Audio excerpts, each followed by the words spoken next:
This is freaky.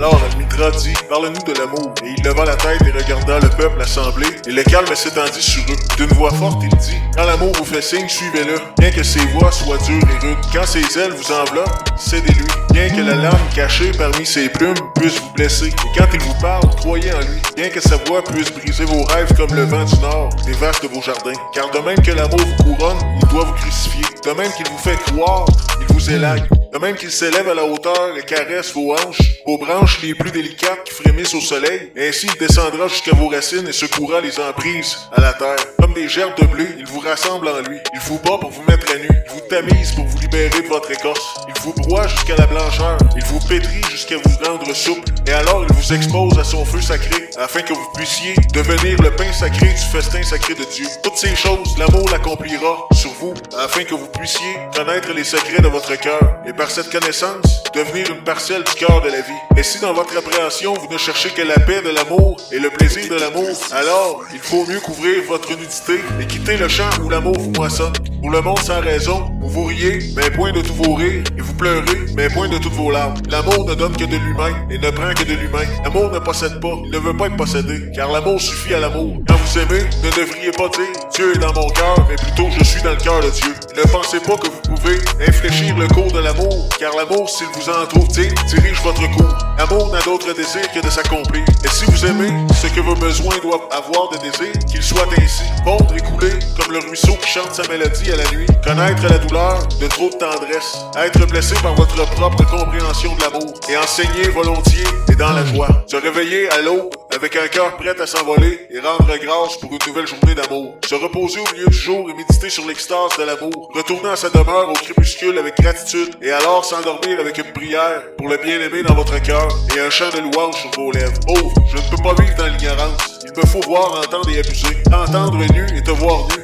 pour abuser de tes caresses. Par bonheur ou par malheur, je connais ton secret par cœur. Toutes les portes de ton empire, celles des yeux, celles des mains, des seins et de ta bouche. Chaque langue fond et la porte du temps ouverte entre tes jambes. La fleur des nuits d'été aux lèvres de la foudre. Au seuil du paysage où la fleur rit et pleure. Tout en gardant cette pâleur de perles mortes. Tout en donnant ton cœur, tout en ouvrant tes jambes. Tu es la mer, tu berces les étoiles. Tu es le champ d'amour, tu lis et tu sépares les amants et les fous. Tu es la faim, le pain, la soif, l'ivresse haute et le dernier mariage entre rêve et vertu. Faudra bien pourtant que le jour vienne, un jour, je ne pourrai plus t'aimer. Mon cœur sera dur, mon esprit sombre et sourd, ma main froide et mes yeux fermés. Cet inutile effort pour ne pas te quitter, c'est vain espoir de vivre encore. L'horreur de déserter ma place à ton côté, c'est cela, rien d'autre la mort. Ce n'est plus cette angoisse et ce scandale altier de sombrer dans un noir séjour, de ne plus se sentir robuste et de moitié dans tous les mouvements du jour. Ce n'est plus ce regret et ce décent orgueil d'adresser aux cieux constellés l'adieu médiatif et stupéfait d'un œil qui fut à leur astre mêlé.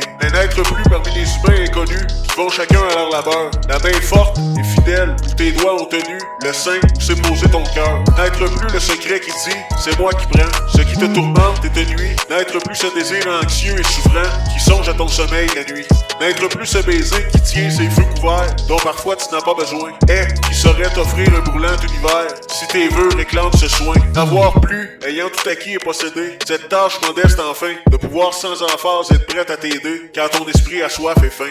Voilà ce qui m'effraie et comble de douleur, une âme à présent sans fierté, car j'ai vraiment rendu de suffisant honneur aux cieux humains de l'été. Il y a quelques nonchalances, peut-être quelques pauvretés dans ton amour plein de silence. Je le sens cette nuit d'été, espace étoilé qui nous lie par ses zéphyrs et son odeur, ressemble plus à ma folie qu'à ta noble et simple pudeur. Je pense à toi vivant, toi ton être, en toi préserve, moi par le monde et par le vent, je rejoins les sublimes sphères. L'infini qui respire et lui s'accorderait avec mon être, si le ciel pouvait me connaître, et si j'appartenais à lui. Et toi, sans même que tu saches, d'où me vient ma tristesse, fureur, d'où vient que mon désir s'attache à ta vive et sourde valeur. Je vis tranquillement, content de sentir ton esprit à l'aise, parmi tous mes soins, et pourtant, je n'aime pas que tu me plaises. Je n'aime pas ce dévouement qui suscite en moi quelque charme, de ta voix, de tes mouvements, toutes tes innocentes armes. Depuis le jour où je t'aimais, ma fierté s'irrite et réclame. Je ne pardonne jamais cette reddition de l'âme. Ah, laisse-moi te fuir afin de te retrouver en moi-même, selon ma soif, selon ma faim, et suffisant suffisant pour que je t'aime. Quand tu me plaisais,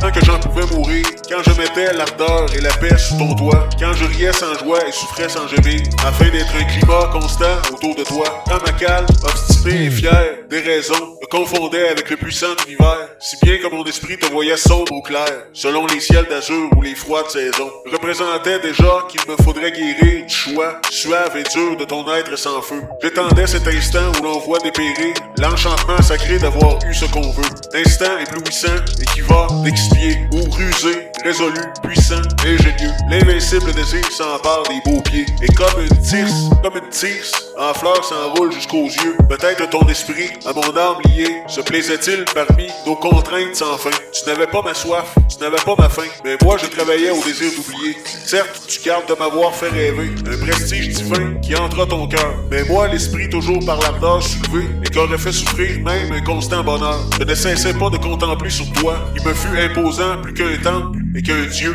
L'arbitraire déclin du soleil de tes yeux, à la cessation paisible de ma foi. Quand tu me plaisais, tant que j'en pouvais mourir, quand je mettais l'ardeur et la paix sur ton toit, quand je riais sans joie et souffrais sans gémir, afin d'être un climat constant autour de toi. Quand ma calme obstinée et fière des raisons te confondait avec le puissant univers, si bien que mon esprit te voyait sombre ou clair, selon les ciels d'azur ou les froides saisons. Je pressentais déjà qu'il me faudrait guérir du choix suave et dur de ton être sans feu. La forme est un éclair qui laisse les bras vides, ton sourire est l'instant que l'on peut saisir. Tu fuis lorsque l'appel de mes lèvres avide t'implore, ô mon désir. Plus froide que l'espoir, ta caresse est cruelle, passe comme un parfum et meurt comme un reflet. Ah, l'éternelle faim et soif éternelle et l'éternel regret. Tu frôles sans éteindre ainsi que la chimère, vers que tentent toujours les vœux inapaisés. Rien ne vaut ce tournement, ni cette extase amère de tes rares baisers. Cette odeur sur les pieds de narcisses et de menthe, parce qu'ils ont foulé dans leur course légère, fraîche éclose des fleurs, des nuits printanières, remplira tout mon cœur de ces vagues dormantes. Et peut-être très loin sur ses jambes polies, tremblant de la caresse encore de l'herbe haute. Ce parfum végétal qui monte lorsque j'ôte tes bras, éclaboussés de rosée, de pluie, jusqu'à cette rancœur du ventre par les lys, où l'ambre et la sueur divinement se mêlent aux pétales séchés, au milieu des dentelles,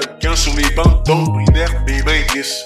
Laurence, jusqu'au flux brûlant de ta poitrine, gonflée et tout crépitant de lumière, hors de la fauve floraison des primevères, où s'épuise en vain ma bouche et mes narines, jusqu'à la senteur lourde de ta chevelure, éparse sur le sol comme une étoile blonde, où tu as répandu tous les parfums du monde pour assouvir enfin la soif qui me torture. À quand la fleur printanière dans les bois va s'épanouir au premier souffle de Zéphyr, et sourit avec mystère, et sa tige fraîche et légère sentant son calice s'ouvrir, jusque dans le sein de la terre frémit de joie et de désir. Ainsi quand ma douce Marie en trouve sa lèvre chérie, élève en chantant ses yeux bleus, dans l'harmonie et la lumière, son âme semble tout entière monter en tremblant vers les cieux. Oui, femme, quoi qu'on puisse dire, vous avez le fatal pouvoir de nous jeter par un sourire dans l'ivresse ou le désespoir. Oui, deux mots, le silence même, un regard distrait ou moqueur, peuvent donner à qui vous aime un coup de poignard dans le cœur. Oui, cet orgueil doit être immense, car grâce à votre lâcheté, rien n'égale votre puissance, sinon votre fragilité. Mais toute puissance sur terre meurt quand l'abus en est trop grand. Et qui sait souffrir et sait se taire, s'éloigne de vous en pleurant. Quel que soit le mal qu'il endure, son triste sort est le plus beau. J'aime encore mieux notre torture que votre métier de bourreau.